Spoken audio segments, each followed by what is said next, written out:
Hey there, welcome back to this part 3 of a 4-part video series where we're talking about how to prepare for an assessment test for AWS job prior to the actual interview.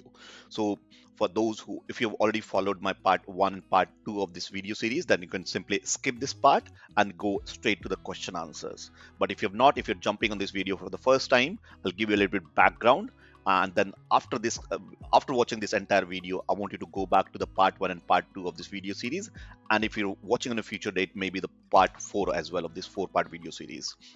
So if you are preparing for some interviews for AWS, most of these companies prior to the interview, they also have a interview or technical assessment which they submit. It's a set of question answers which you need to answer. It's a typical multiple choice questions, and this typically happens if you're going for a hardcore technical role, or maybe from 1 to 15 or 10-15 years experience. They want to see whether you actually technically know those before they actually go into the interviews. So this is a multiple choice questions being received by a couple of our existing clients in past. So this is that set of questions. If watching this, if you have your own set of questions that you want us to cover, or if you've got an interview question, or if you have interview lined up and if you need any help, leave them under comment section. We'll see that. Also towards end, I will invite you for a free class where I go deeper into how to prepare for the jobs, especially for AWS jobs and any other cloud jobs as well. Now with that, this is Atul from team K21Academy. Thanks for watching this video, and let's go straight into the video. Now let's see the 16th question. The question says, a service running on 10,000 IoT devices having a private IP address will require how many minimum numbers of public IP addresses? You can pause here for a minute and then think of an answer and you can answer it. And also meanwhile, we'll be discussing the answer now. Here, the IP addresses are divided into two categories. One is public IP address and the other one is private IP addresses. The private addresses work on LAN and cannot connect with the internet directly. So public IP addresses are accessible from any public IP.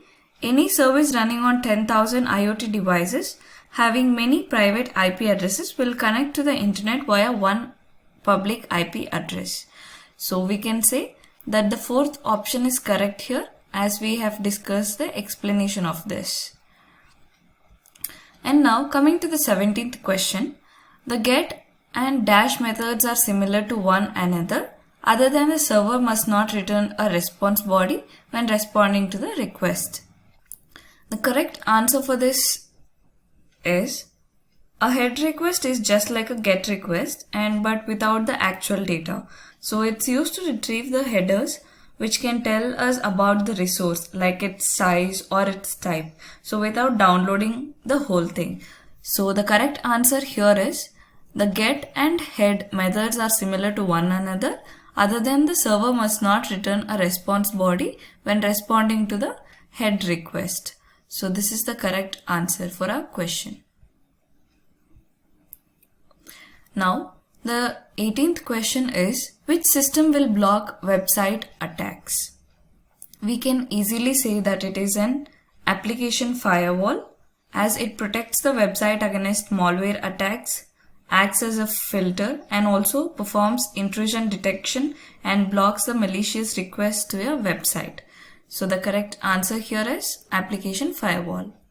Now let's see what is the 19th question, that is, why are heterogeneous database migrations complex? Here we need to select the two options. We have the options, 4 options here.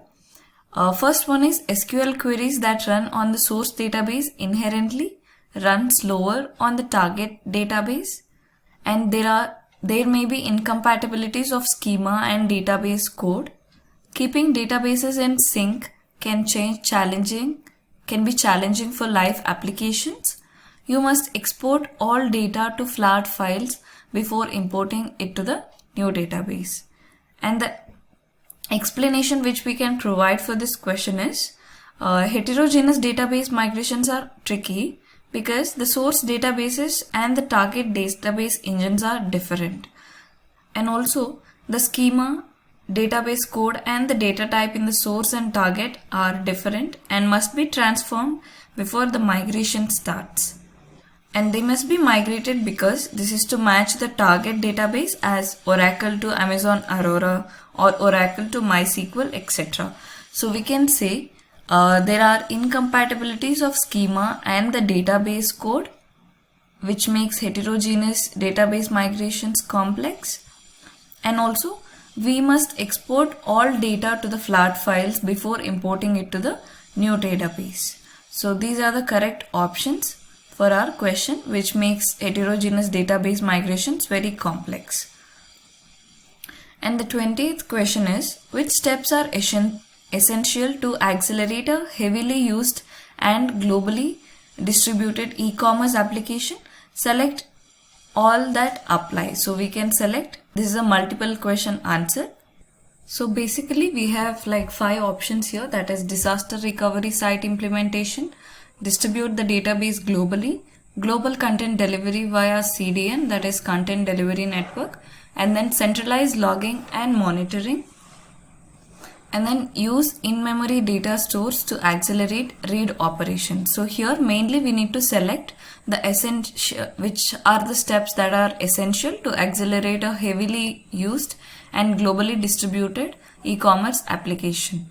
So our main focus is on this. So we can say that the content delivery network provides a globally distributed network of proxy servers, and also it stores the cache content and displays the users locally to improve the access speed of downloading and constant content instantly. So we can say distributing the database globally and then the global content delivery via CDN. So these are the 2 steps which can accelerate a heavily used globally distributed e-commerce application.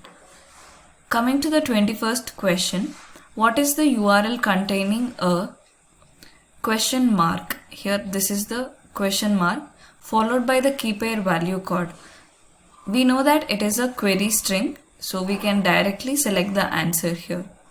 And the 22nd question is, why does the cloud configure networks easily during migration from data centers? So cloud network resources are confined to a single location now.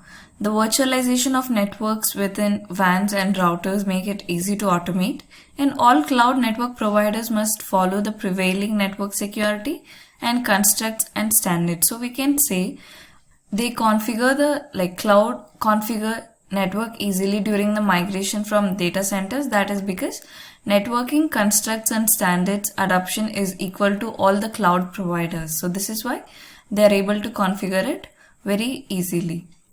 And what is a blue-green deployment?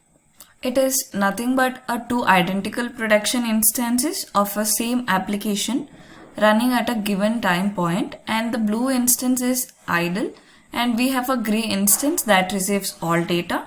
It is active and handling all the end users.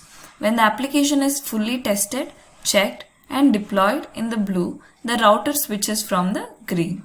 That is why we can say a deployment instance having 2 identical processes at the same time when one instance is live and serving users and the other instance is idle. So this is the correct option for our blue-green deployment explanation. And also you can compare this with the other options, that is comparing 2 versions of application. So this is totally wrong. And a deployment that makes changes to the stack takes and resources out the stack, integrates new changes and bring them back. No, this is also wrong.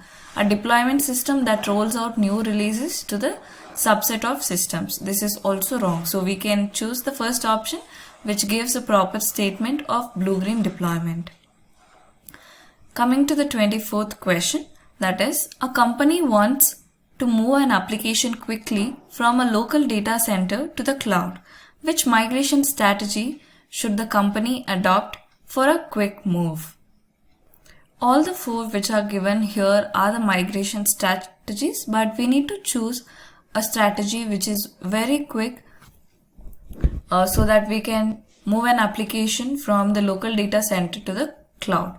So we can say we can pick rehosting here, as it often referred to as lift and shift, and also it involves moving an application as it is to the cloud without making any changes to its architecture.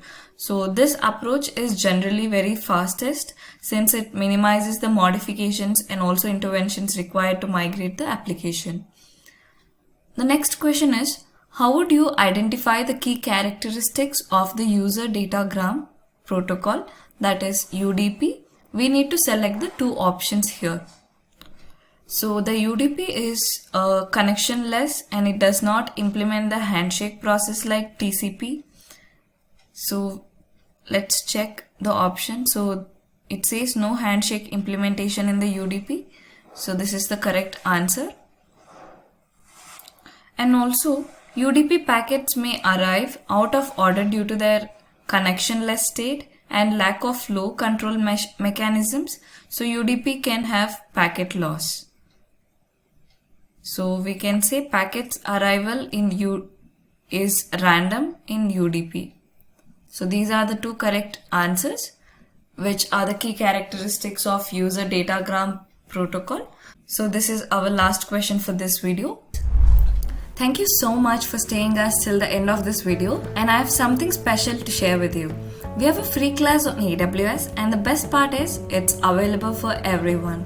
All you have to do is just click on the link in the description below and you'll be redirected to this page. If you're just starting out, you can just type www.K21Academy.com/AWS02 and click on enter. All the information which will be covered in the class is listed down here. What you have to do is you just have to select the date and provide the name and email ID and then the phone number. And you can click on register now. Then you'll be redirected to the thank you page. You can add this to your calendar as well, and I promise you this is something that you don't want to miss. So go ahead, click on the link in the description and step into the world where learning has no boundaries. We'll see you in the next video. Till then, happy learning.